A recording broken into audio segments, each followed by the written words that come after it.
السلام عليكم ورحمة الله وبركاته. maanta waa 14 November maalin la xuso xanuunka sokorowga. Sokorowga si guud ahaan bulshada wax badan waa uga dheregsan yihiin, laakiin aniga waa dhakhtarka lafaha staafka jaamacadda Jazeera.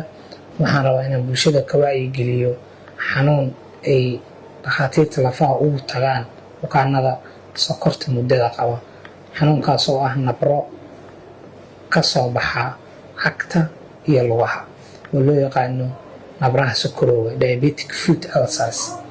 nabrahaas badanaa waxaa horseeda ama loo aaneeyaa sokortii oo aanan muddo kontrolneyn, laakiin kontrolka sokorta ka sokow waxaa dhacaya dareenkii lugaha ama cagtii oo yaraada, kadibna qofkii oo asigoo aanan dareemin wax si fudud u mudaan uu istaago, pressure meelaha qaar ka dhasho, kadibna sidaas nabarka ku imaado.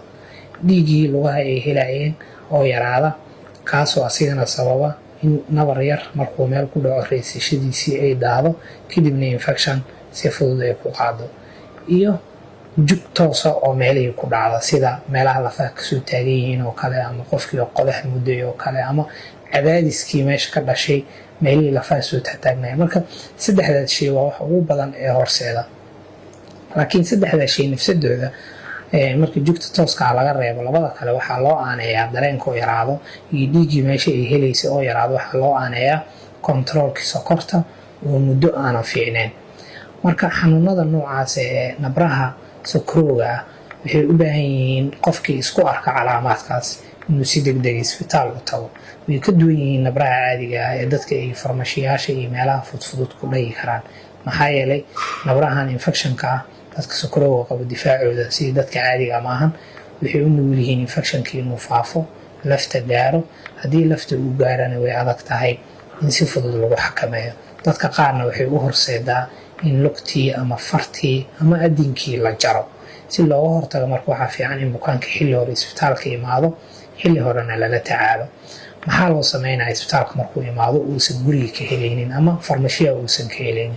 kow, annaga tusaale ka isbitaal jaamacadda Jazeera ahaan, bukaanka noocaas markuu noo imaado, kow bukaanka waa la wareystaa, xogtiisa caafimaad, lugtiyaa la qiimeeyaa, dareenkiyaa la fiiriyaa, dhiigga ay helayso, nabarka meesha uu ku yaalo, ma kulushahay, ma qabowdahay, waxyaabo kaleeta ay kamid yihiin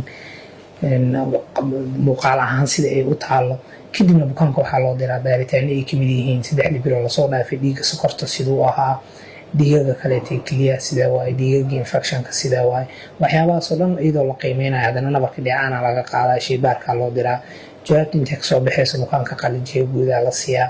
waxyaabahaasoo dhan marka ma ahan wax farmashiya ama guriga qofka uu asiga isla tacaali karo. kadibna jawaabta markay soo baxdo, qalajiyo ku habboonaa nabarka iyo dhaymo joogta ayaa loo sameeyaa. bukaanada qaarkood xataa waxaa laga yaabaa kaba gooniya oo loogu talagalay cadaadiska fuulaya meelihii nabarka ku yaalay looga ilaalinayo, ama xataa jeesto in loo xiro.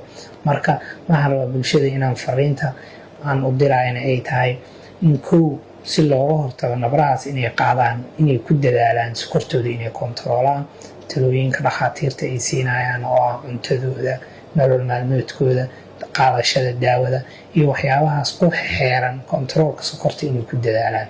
labo, waxaa lagama maarmaan ah qofka qaba sokorowga in sida uu 5 salaadood wejigiisa u dhaqaayo inuu lugihiisana uga warqabo.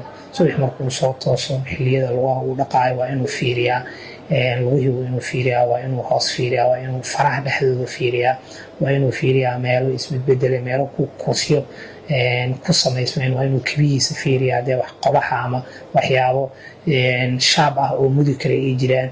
waa inuu marka lugihiisa, kabihiisa iyo hareerihiisa uu ka warqabaa si joogto ah sanadkii ama dhowrkii 6 biloodba marna.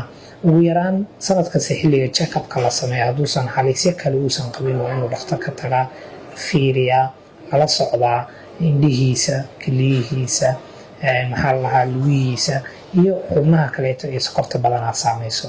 waxaan rajeynaa in wax badan oo laga hortegi karo oo ku xiran dadaal bukaanka iyo bahda caafimaadka wada sameeyaan, badbaadi karana in lugo badan ama dimo badan la jaro laga hortago, wadajirna aan uga hortagno dhibaatooyinka ka dhasha sokorta.